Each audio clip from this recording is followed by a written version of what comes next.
Hello नमस्कार दोस्तों। मैं हूं अमित कुमार और आप देख रहे हैं सरकारी नौकरी प्रिपरेशन यूट्यूब चैनल। तो इस चैनल पर आपका मोस्ट वेलकम है। दोस्तों आज के वीडियो में हम झारखंड जलवायु से संबंधित महत्वपूर्ण प्रश्न देखने वाले हैं। ठीक है। और दोस्तों अगर आप झारखंड से संबंधित किसी भी तरह का एग्जाम की तैयारी कर रहे हैं तो उसके लिए आपके लिए ये वीडियो काफ़ी ज़्यादा इम्पॉर्टेंट है। इसमें सारे प्रश्न अच्छे लेवल के हैं और मोस्ट इम्पॉर्टेंट प्रश्न हैं, सब रिपीटेड है और एग्ज़ाम में आने की जो संभावना है वही उस टाइप के प्रश्न को इसमें ऐड किया गया है। तो आप प्रश्न के साथ बने रहिए और वीडियो को अंत तक जरूर देखिए। ठीक है। और दोस्तों सबसे अच्छी बात यह है कि आप वीडियो के साथ साथ आप किसी प्रश्न का आप उत्तर जानते हैं तो उसका भी जवाब आप कमेंट बॉक्स में दे सकते हैं। इससे ये होगा कि आप अपने आप को भी टेस्ट कर पाएंगे कि आपकी तैयारी कितनी अच्छी है झारखंड जीके में। ठीक है। और अंत में आप ज़रूर बताएं कि आप कितने सवालों का जवाब सही दिया है। ठीक है। और इसमें अगर आप PDF फाइल डाउनलोड करना चाहते हैं तो उसका भी लिंक डिस्क्रिप्शन बॉक्स में दिया हुआ है। वहाँ पे जाकर के फ्री में आप इसका PDF फाइल डाउनलोड कर सकते हैं। तो चलिए देखते हैं आज की वीडियो में जलवायु से संबंधित कौन कौन से इंपॉर्टेंट प्रश्न हैं हमने ऐड किया है और उसको देखने का प्रयास करते हैं। तो दोस्तों जो सबसे पहला प्रश्न वीडियो में है वो है कि झारखंड का सर्वाधिक वर्षा वाला क्षेत्र कौन सा है। ठीक है। तो आपसे पूछ रहा है कि सर्वाधिक वर्षा का क्षेत्र कौन सा है झारखंड में। दोस्तों इसका सही जवाब हो जाएगा ऑप्शन ए, नेतरहाट का पठार। ठीक है। तो दोस्तों नेतरहाट का पठार जो है यहाँ पे सबसे अधिक वर्षा वाला क्षेत्र इसको अंकित किया गया है। और इसका आपसे पूछा जाए कि कितनी वर्षा होती है तो आप याद रखेंगे कि इसमें 180 सेंटीमीटर तक वर्षा होती है। ठीक है। और इसी से प्रश्न मिला जुला और भी पूछा जा सकता है एग्जाम में कि सबसे कम वर्षा वाला क्षेत्र कौन सा है। तो आप याद रखेंगे चाईबासा। ठीक है। जो चाईबासा है वो सबसे कम वर्षा वाला क्षेत्र है। तो यहाँ से आपके 3 प्रश्न क्लियर हो गए।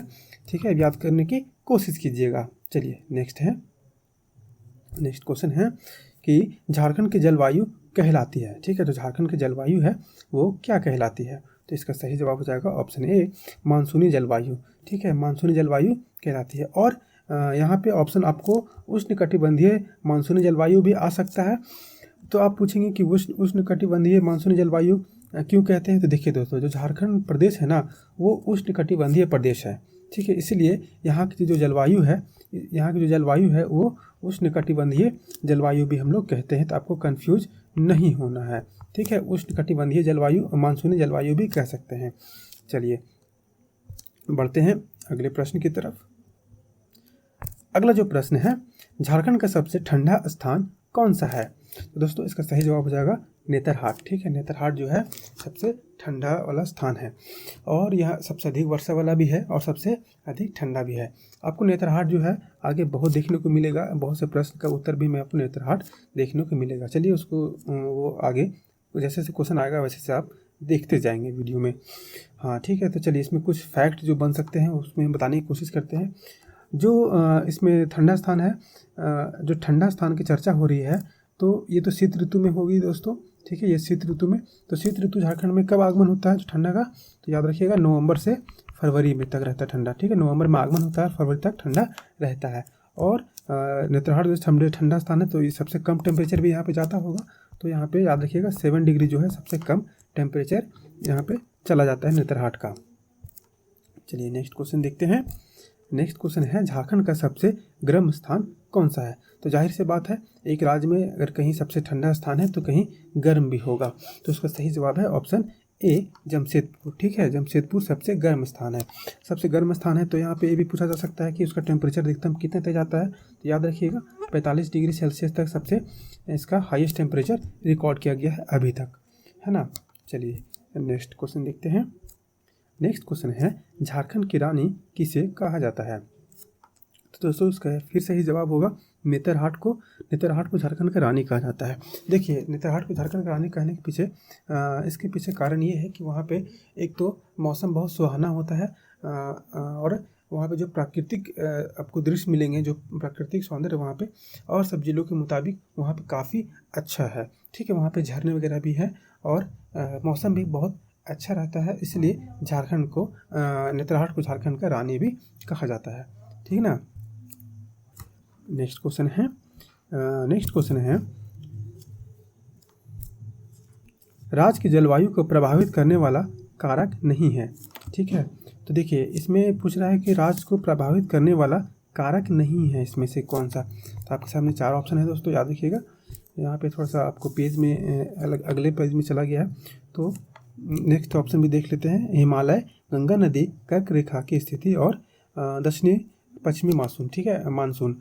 तो दोस्तों का सही जवाब होगा गंगा नदी, ठीक है। जो गंगा नदी है वो झारखंड के जलवायु को प्रभावित नहीं करता है।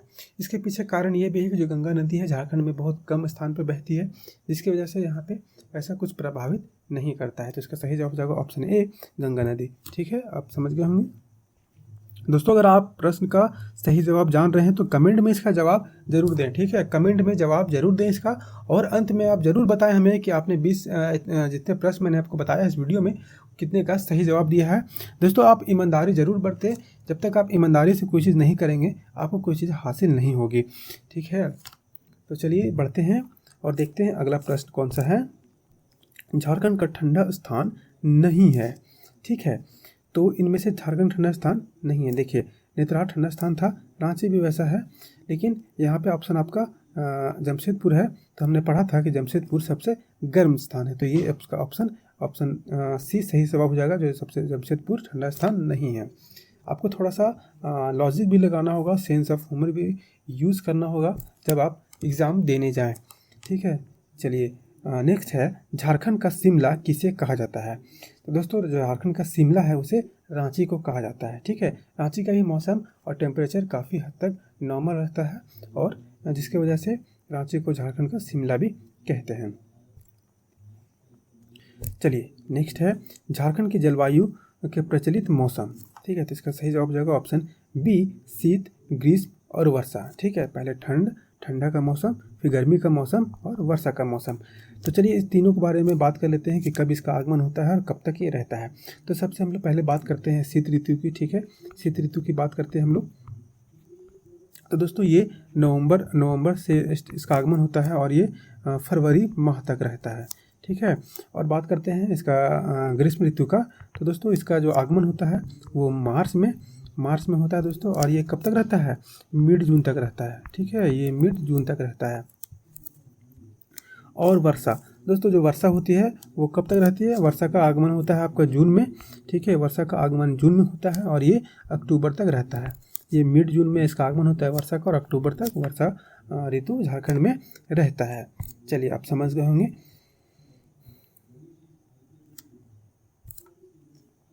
नेक्स्ट प्रश्न है, झारखंड के किस भाग में सर्वाधिक वर्षा अंकित की जाती है, ठीक है। तो देखिए आपके सामने 4 ऑप्शन है, इसका सही जवाब हो जाएगा ऑप्शन बी, नेतरहाट का पठार। हमने पहले क्वेश्चन में देखा हुआ कि सबसे अधिक वर्षा वाला क्षेत्र भी नेतरहाट को हम लोग पढ़े थे, तो इसीलिए वहाँ सबसे अधिक वर्षा भी अंकित किया जाता है, ठीक है। सबसे अधिक वर्षा नेतरहाट में ही अंकित किया जाता है। नेक्स्ट है, किस पेड़ को पर्णपाती वनों का राजा कहा जाता है, ठीक है। तो साल वृक्ष को, और झारखंड का ये राजकीय वृक्ष भी है साल, है ना। नेक्स्ट क्वेश्चन देखते हैं, रांची की जलवायु प्रदेश के अंतर्गत आता है। दोस्तों जो रांची का जलवायु है वो पाट क्षेत्र, ठीक है, पाट क्षेत्र प्रदेश के अंतर्गत आता है, जलवायु प्रदेश के अंतर्गत आता है, ठीक है, जिसको शीत वर्षा प्रकार भी कहते हैं। ओके, नेक्स्ट है, झारखंड के किस क्षेत्र में सर्वाधिक वर्षा अंकित की जाती है। तो दोस्तों सही जवाब है ऑप्शन सी, नेतरहाट का पठार, ठीक है। झारखंड में अधिकांश वर्षा प्राप्त होता है। देखिए ये काफ़ी इम्पोर्टेंट प्रश्न है दोस्तों, इसको आप अच्छे से याद रखने की कोशिश कीजिएगा और समझने की कोशिश कीजिएगा। तो इसका जो सही जवाब है ऑप्शन बी, ठीक है। बंगाल के खाड़ी के मानसून से जो है सबसे अधिक वर्षा प्राप्त होती है हमें, है ना। जो हमें झारखंड में जो वर्षा होती है वो बंगाल के खाड़ी से के मानसून से सबसे ज़्यादा वर्षा होती है। ये आप याद रखेंगे, सब इंपॉर्टेंट प्रश्न है और ये एग्जाम में इसी टाइप के प्रश्न को पूछे जाते हैं जहाँ से आप कंफ्यूज हो थोड़ा। चलिए नेक्स्ट प्रश्न है, राज्य में शीतकालीन वर्षा का कारण क्या है। दोस्तों राज्य में जो शीतकालीन वर्षा का कारण है वो है, इसका ऑप्शन सही हो जाएगा ऑप्शन डी, भूमध्य सागर की ओर से आने वाली चक्रवात, ठीक है, जिसके वजह से झारखंड में शीतकालीन वर्षा भी होता है। ये शीतकालीन वर्षा कब होगी, जब ठंड के मौसम में देखेंगे कभी कभी वर्षा जो होती है वो इसी की वजह से होती है, भूमध्य सागर की ओर से आने वाली चक्रवात की वजह से होता है ना। चलिए अगला प्रश्न देखते हैं। अगला है, झारखंड राज्य में मानसून लौटता है, ठीक है। तो मानसून अभी हमने देखा था कि मानसून कब आता है, मानसून कब जाता है। तो झारखंड राज्य में जो है वो मानसून जो है आपको अक्टूबर माह के मध्य में लौटता है, ठीक है, अक्टूबर माह के मध्य में रहता है। और ये इसका आगमन कब होता है, इसका आगमन होता है मिड जून में होता है, ठीक है, और लौटता कब है, अक्टूबर के मध्य में लौटता है, ठीक है। चलिए नेक्स्ट क्वेश्चन देखते हैं, झारखंड की जलवायु कैसी है। तो झारखंड की जलवायु उष्णार्ध है। उष्णार्ध हमने बताया था अभी कि जो झारखंड प्रदेश है वो उष्णकटिबंधीय प्रदेश है, जिस वजह से यहाँ का जलवायु को उष्णार्ध भी हम लोग कहते हैं। चलिए अगला प्रश्न है, झारखंड में सबसे ज़्यादा वर्षा कहाँ होती है। दोस्तों झारखंड में सबसे ज़्यादा वर्षा नेतरहाट में होती है। डेल्टा प्रकार की जलवायु किस क्षेत्र में पाई जाती है। तो डेल्टा प्रकार की जो आपको जलवायु है वो राजमहल, ठीक है, राजमहल के क्षेत्र में पाया जाता है, जो कि पूर्वी सिंहभूम और पश्चिमी सिंहभूम के जिले में पड़ता है ये राजमहल, और उस एरिया में आपको डेल्टा प्रकार का जलवायु भी मिलता है। चलिए आज का वीडियो का अंतिम प्रश्न देखते हैं, झारखंड में मानसून का प्रवेश प्रायः कब होता है। तो दोस्तों झारखंड में मानसून का प्रायः प्रवेश 15 जून, ठीक है, मिड ऑफ जून में होता है, ठीक है, जिसको दक्षिण पश्चिम मानसून पवनों की वजह से होता है। किसकी वजह से होता है, दक्षिण पश्चिम मानसून पवनों की वजह से झारखंड में मानसून का प्रवेश होता है। और कब होता है, मिड जून में होता है इसका, और कब तक रहता है, ये मिड अक्टूबर तक रहता है, मिड जून में होता है और ये मिड अक्टूबर तक रहता है, ठीक है, मिड अक्टूबर तक रहता है। तो दोस्तों आज की वीडियो में इतना ही। मुझे उम्मीद है आप हमारे वीडियो के साथ साथ प्रश्न का जवाब भी दे पा रहे होंगे, और बहुत से लोगों का इसका जवाब भी कमेंट बॉक्स में दे पा रहे होंगे आप। और वीडियो में आपने कितने का सही जवाब दिया आप मुझे कमेंट करके ज़रूर बताएं, ठीक है। अगर आप इसका PDF फाइल डाउनलोड करना चाहते हैं तो लिंक भी डिस्क्रिप्शन बॉक्स में दिया हुआ है, वहाँ से डाउनलोड कर सकते हैं। और अगर आप चैनल पे नए हैं तो चैनल को सब्सक्राइब जरूर करें और वीडियो को लाइक करें, ठीक है, और वीडियो को अपने दोस्तों के साथ शेयर करें ताकि उनके लिए भी ये हेल्पफुल हो सके। और वीडियो अगर आप फेसबुक पे देख रहे हैं तो पेज को भी लाइक करें और हमारे इस पेज को फॉलो करें और वीडियो को वहाँ पे भी अपने दोस्तों के साथ शेयर करें। तो मिलते हैं एक नई वीडियो में नए प्रश्न के साथ, तब तक के लिए गुड बाय।